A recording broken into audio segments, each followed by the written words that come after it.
ஒரு நாள் அந்த மனைவியை அனாதையாக விட்டுவிட்டு இந்த வாலிபன் ஓடி போயிருந்தான். பாருங்க, இப்ப நல்ல ஓனர் காரு பங்களாவோடு வாழ்ந்துங்க. இப்ப சாப்பிடுறதுக்கு வழி இல்லாம ஏன்னா ஊட்டியில உருளைக்கிழங்கு தோட்டத்துல களைகளை பறித்து முடி காஞ்சு போய் ஏன்னா கிழிஞ்ச சேலையோடு கூட ஏன்னா ஒரு நேரம் வயிற்று சொட்டுக்கு வழி இல்லாம அந்த சகோதரி கஷ்டப்பட்டு கொண்டு இருந்தாங்களாம். பாருங்க, காரணம் ஏன்னா வந்து ஏதோ ஒரு பசுமையை காண்பித்து போனதெல்லாம் அடிமையாக்கி தன் வாழ்க்கையை சின்ன ஆக்கி விட்டான். என்ன குடும்பத்துல நிலைத்து இல்லாதது புரியுங்களா? அப்ப இந்த மண்ணாங்கட்டி என்னாச்சுனாக்க மேல உட்காந்து அடிமையாக்கிடுச்சு. அடிமையாக்கி கொண்டு இருந்த பொழுது புயல் காற்று அடிக்கிற பொழுது மழை சேர்ந்து அடிக்க ஆரம்பித்த உடனே மழை பெய்ய ஆரம்பிச்சது. மண்ணாங்கட்டி கரைய ஆரம்பிச்சது. மண்ணாங்கட்டி கரைஞ்சு போச்சு. இப்ப அந்த புயல் காத்துல இலை அடிக்க ஆரம்பிச்சு இலை அங்கங்க சிக்கி தாறுமாறா கிழிஞ்சு ஒண்ணுமில்லாம இலை போயிருச்சான். பாருங்க, நம்ம நிலைத்திருக்க வேண்டும். நீங்கள் என்னிலும் என் வார்த்தை உங்களுக்கு நிலைத்திருந்தால் மிகுந்த கனிகளை நீங்க கொடுப்பீர்கள். ஹல்லேலூயா. அப்ப நம்ம நிலைத்திருக்கக்கூடியவர்களாக இருக்க வேண்டும் என்று ஆண்டவர் பிரியப்படுகிறார். யூதாஸ் காரியோத்து அப்போஸ்தலர் ஐக்கியத்தில் நிலைத்தில்லாதபடி நான்கு கொண்டு வயிறு பிடித்து செத்தான் என்று பார்க்கிறோம். ஹல்லேலூயா. பாருங்க, அப்ப இன்றைக்கு பாருங்க வந்து அப்ப நம்ம பிறந்த தேவனால் பிறந்திருக்கிறோம் என்றால் தேவனுடைய சுவாதீனம் அந்த சுவாபம் நமக்குள்ள இருக்கணும். அதான் வந்து பயாலஜிக்கல் இன்ஹெரிட்டன்ஸ் நமக்குள்ள இருக்க வேண்டியது அவசியமாக இருக்கிறது. ஹல்லேலூயா. அப்ப உலகத்தில் இருக்கிறோம். அப்ப பாவம் செய்யக்கூடிய இதாக இருந்தாலும் பாவம் செத்தவர்கள் என்ற சில வேலை அப்படிதான் வந்து ஒரு போதகர் வந்து பாத்தீங்கன்னாக்க பிரசங்கம் பண்ணி கொண்டிருக்கிறார். இந்த இந்த மலை பிரசங்கத்தை விடத்துல ஒருத்தர் வந்து ஒருத்தர் கேட்டுருக்காங்க. ஒரு ரவுடி வந்து அந்த மலை பிரசங்கத்தை கூட்டத்தை கேட்டுக் கொண்டிருக்கிறான். ஏன்னா ஏசு நல்லவர், ஏசு இப்படி எல்லாம் பண்றாரு அப்படி அவன் பேசிட்டு இருந்தோன்னே வந்து அந்த கூட்டம் நடந்து கொண்டு இருக்கின்ற பொழுது முடிய நேரத்தில் அந்த வந்து அந்த கேங்ஸ்டர் இருக்கான் பாருங்க, அவன் முன்னால் வந்து போதகிட்ட வந்து என்னையா ஏசு ஏசு ஏசு நல்லவர் என்ன வல்லவருக்கு பேசிட்டு இருக்க, ஏசு பத்தியா பேசிட்டு இருக்குன்னு சொல்லிட்டு ஏன்னா பல்லாறு கணத்துல ஒரு ஆள் அலைஞ்சான். யாரு? அந்த கேங்ஸ்டர் போதகர் கண்ணத்துல பலாறு அலைஞ்ச உடனே போதகர் என்ன பார்த்தாரா, அவர் கண்ணத்துல பலாறு அலைஞ்சான். இந்த பாத்தியா ஏசு நல்லவரு அப்படின்னு சொல்லிட்டு ஏசு சொன்னதே நீ செய்யல அப்படின்னு அவன் கேங்ஸ்டர் சொன்னானா? அப்படியா ஏசு சொன்னது சரி, நீ ஏசு சொன்னபடியா செஞ்ச. ஏசு என்ன சொன்னாரு?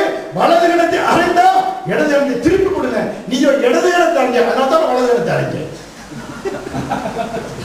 கேங்ஸ்டர் இடது கணத்தை அறைஞ்சிருக்கான். போதகர் என்ன செய்யாரு? வலது கணத்தை. நீ செய்யல. ஏசு என்ன சொன்னாரு?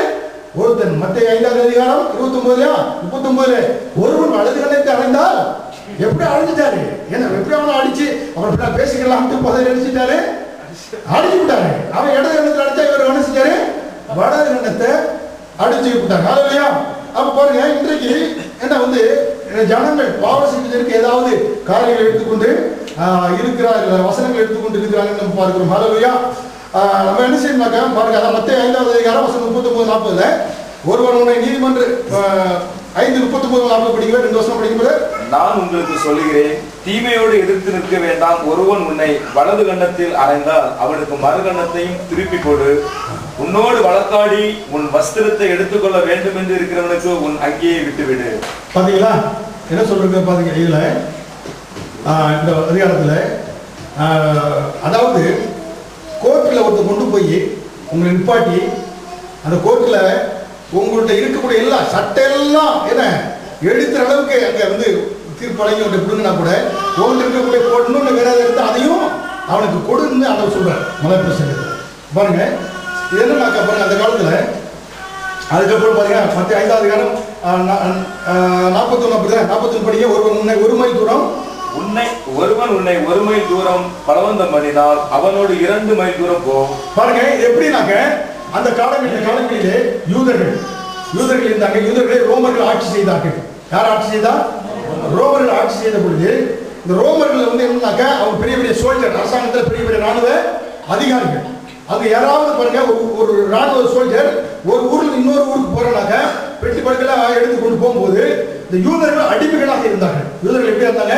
சிலைகளாக அடிமைகளாக இருந்தார்கள். அப்படி இருந்த அடிகள்ல யாராவது ரோட்ல போற ஒரு யூதரை கூப்பிட்டு வாடா, ஏன்னா நான் அந்த ஊருக்கு போறேன், என் வந்து என் பெட்டியை 1 மைல் தூரம் என்ன செய்யணும்? தூக்கணும் அப்படி சொல்லிட்டு அவன் தலைவரை தூக்கி வச்சு 1 மைல் தூரம் யூத நாயே அப்படி இப்படி சொல்லிட்டு பல விதமான வார்த்தைகளை அவன் வஞ்சிட்டே வருவான். யாரு? இந்த கண்ட வார்த்தையில் பேசி அவனை ஒரு மைல் தூரம் வஞ்சிட்டே வருவானா. இவர் பெட்டியை தூக்கிட்டு இந்த வசதியை வாங்கிட்டு இந்த இதை அனுசரிமா அவங்கள போகணுமா. ஏன்னா அடிமை பாருங்க, போயிட்டு வந்து அந்த ஒரு மைல் தூரம், சரிப்பா ஒரு மைல் வந்துச்சு நீ நிப்பாட்டிட்டு நீ போப்பா, வேற இன்னொரு ஆளை நான் பாத்துக்கிறேன், யூத அடிமை பாத்துக்கிறேன்னு அவன் சொல்லும் போது, இல்ல நான் அடுத்த இன்னொரு மைல நான் என்ன செய்யறேன், இந்த தூக்குறேன்னு இவன் சொல்கின்ற பொழுது, இப்ப அந்த ரோம ராணுவம் என்ன ஆவானாக்க, இவன் 10 மைல் தூக்குற மாதிரி தெரிய மட்டும் இல்ல, இப்ப இவன் அவனை வயிற மாதிரி ஃபீல் பண்ணுவான். புரியுங்களா? இன்னொரு ஒரு மைல் போகும்போது இவன் இன்னொரு ஒரு மைல் நான் சேர்க்க தூக்கிட்டு வரேன்னு சொல்லுகின்ற பொழுது, இப்ப அவன் ஃபீல் பண்ணுவானா, இவனை போய் இப்படி வஞ்சிட்டமே அப்படி சொல்லி மனசாட்சியிலே குத்தப்பட்டவனாக ஒரு நல்லவனாக மாறுவான் என்று சொல்லி இயேசு கிறிஸ்து ஒரு மைல் தூரம் சொன்னா, நீ அவனோட சேர்ந்து 2 மைல் தூரம் போ என்று இப்படி சொல்வதற்கு இதான் அர்த்தம். ஹல்லேலூயா. புரியுங்களா? நீ புரிஞ்சா இந்த வசனத்துக்கு அர்த்தம் எப்படி புரிஞ்சிச்சா? ஹல்லேலூயா. அப்ப பாருங்க, அப்ப வந்து இப்படியாக இந்த உலகத்துல இன்னைக்கு நம்ம இருக்கிறோம். வந்து பாத்தீங்கன்னாக்க காரியங்கள் ஆவுக்குரிய விசுவாசிகள் இருந்தாலும் சில வேளைகளில் மாம்ச பிரகாரமாக குடும்பங்களில மனைவியோடு கூட மற்றவங்க கூட நம்ம நடந்து விடுகிறோம், மற்றவர்கள் என்ன செய்யறோம், இப்படியாக விடுகிறோம். ஆனா இங்கே ரோமர் 7வது அதிகாரத்தில் என்ன சொல்லுங்க, பாவத்திற்கு மறுத்தவர்களால் தேவனுக்கு என்று பிழைத்திருக்கிறாரோ எண்ணிக்கொள்ளுங்கள். புரியுங்களா? இப்ப அவர் என்ன சொல்றாரு, நம்முடைய சுயபலத்தினாலே பாவத்தை நம்ம என்ன செய்ய முடியாது, மேற்கொள்ள முடியாது. ஹல்லேலூயா.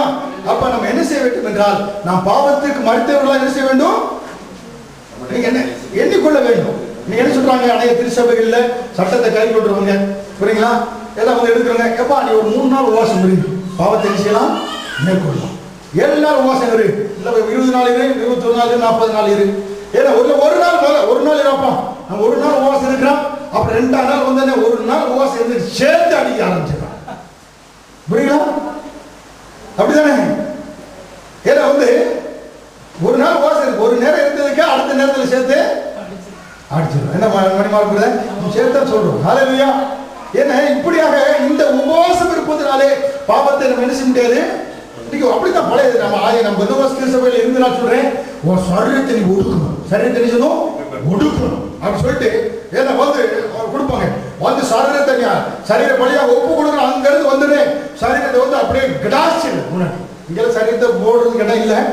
பல சபையெல்லாம் வந்து சரீரத்தை போய் அந்த வாங்க சரீரத்தை ஒப்பு கொடுக்க நேரம் ஒன்று அப்படி போய் அப்படியே கண்ணாசிடு அப்படியே போய் இந்த சரீரத்தை 3-4 வயசுக்கு பாடு அப்படி போட்டுறது, சரீரத்தை போட்டுறது.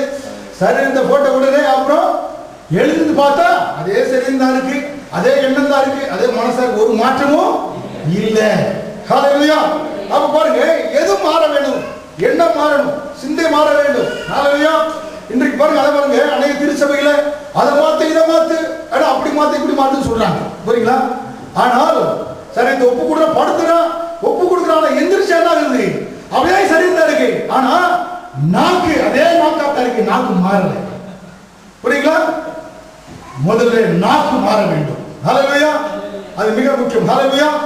பாருங்க, மூக்கு காது எல்லாம் வந்து அதெல்லாம் மாத்து, ஆனா நாக்கு மட்டும் மாத்தாங்க. புரியுங்களா? அதை சொல்லுவாங்க, ஒரு திருச்சி நம்ம இருந்தா இப்படி தொங்கிட்டு வந்தா என்ன வந்து ஞானஸ்தானம் இல்லை, இப்படி போட்டிருந்தா தான் ஞானஸ்தானம். எப்படி போட்டிருந்தா? அதனால ஏன்னா வந்து திருச்சபையில என்ன சொல்றேன்னாக்க, வார்த்தையை போதிக்கணும். இந்த வார்த்தை உனக்குள்ள வந்த பிறகு எதை தூக்கி போடணும். நீ இப்படி அந்த கால பாட்டிக்கு போடுவாங்க, டிங்கு அடிக்கும் பாருங்க, போட்டு இப்படி அடிச்சுக்கோ, கல்ல கட்டிக்கோ, எதை கட்டிக்கோ அது. ஆனால் வார்த்தை நீ பிடித்துக் கொள்கின்ற பொழுது இந்த வார்த்தை எதை தூக்கி போடணும் உனக்கு போதிக்கும். ஹல்லேலூயா.